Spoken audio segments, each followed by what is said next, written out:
Hey guys, this is Eric with Food Plot Solutions. On today's Plot Talks, we're going to be going over a two-part series on soil testing. Part 1 will be actually showing you how to do a soil test, and then Part 2 we will actually be showing you how to read a soil test and analyze one. So stay tuned.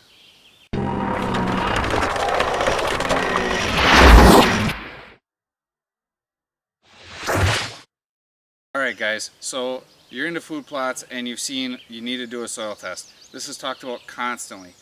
There's reasons behind it is really simple, is that we want to have a basis on where we're kind of starting, and we also want to be able to pick a blend that should work for our particular plot. That's really why I like to do a soil test. It also keeps you kind of going along with when you're doing soil improvements. It kind of keeps you on track to see if you're actually making progress or not. And if you have issues in your plot, it can really help point out, what likely is causing it. So you really need to be doing soil testing. I know there's people that don't do it, but realistically, you should be doing it. It's very cheap and inexpensive to basically tell you kind of where you're at. You're going to save a ton of money on seed in the long run by knowing what's going to work for you and what's not. So let's get started. First, we're going to look at equipment. Now, it's pretty basic. A bucket, a soil probe is what I like to do, or like a core tool. You can use a little spade or whatever, a little shovel, but honestly, if you're going to do plots for a while, get yourself one of these. They're super handy. When you pull a test, you can actually see, kind of get, there's a cutout here, you can actually see what your soil looks like. So when you do a core, you can kind of flick some off, but you can kind of tell that we have some decent soil in the top, like inch or two, and then it starts to get to the subsoil. That way we know when we're disking or tilling how deep we really can go. Usually only want to go an inch or two anyways, but it at least gives you an idea. So when you do a test, there's really two different types or two different ways to do a test. So we're in a plot right now. You can see it's full of weeds and winter rye and stuff like that. There is some clover in it, but when you look at a plot like this, it's relatively uniform. Down here, it's wet, so it's not surprising that it's a little bit different. In a plot like this, I'm probably just going to do a random sampling. Okay, a random sampling is going to be at least 6 to 7 samples throughout the plot. When you dig in, we want to go at least 6 inches deep, preferably, something like that is pretty sufficient. Mark on your probe where your 6-inch marks are, and then you can kind of tell. If you want to do a 6-inch test, you can do that. You could go up if you want, whatever you want to do, but at least keep consistency, because that is the name of the game when you're doing soil tests. If you just take the top inch, year 1, and then year 2 you go 8 inches down, you're going to get drastically different results, and you're just going to be constantly chasing your tail on it.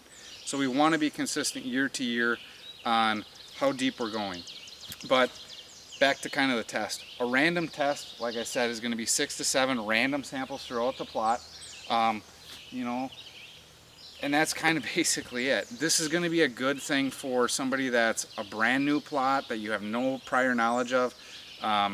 Possibly a plot like this where growth is relatively uniform throughout it.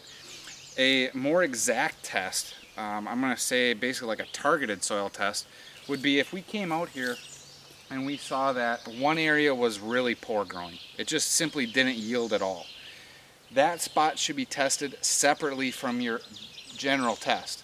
Okay, so I still like to randomly test a plot, so I have a basic, a base on what I'm starting with, but those targeted bad spots, I want to test separately, because it does you no good to test all those and lime it like that or fertilize it for those bad spots if the rest isn't that bad, or vice versa.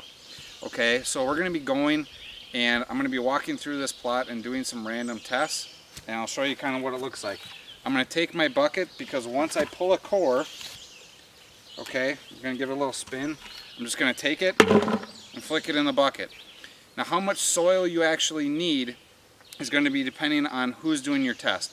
But in most cases, if you take a sandwich bag and you fill it at least halfway full, probably around 3/4 full, you're going to have more than enough soil for a test for anyone. So let's go out and take some tests.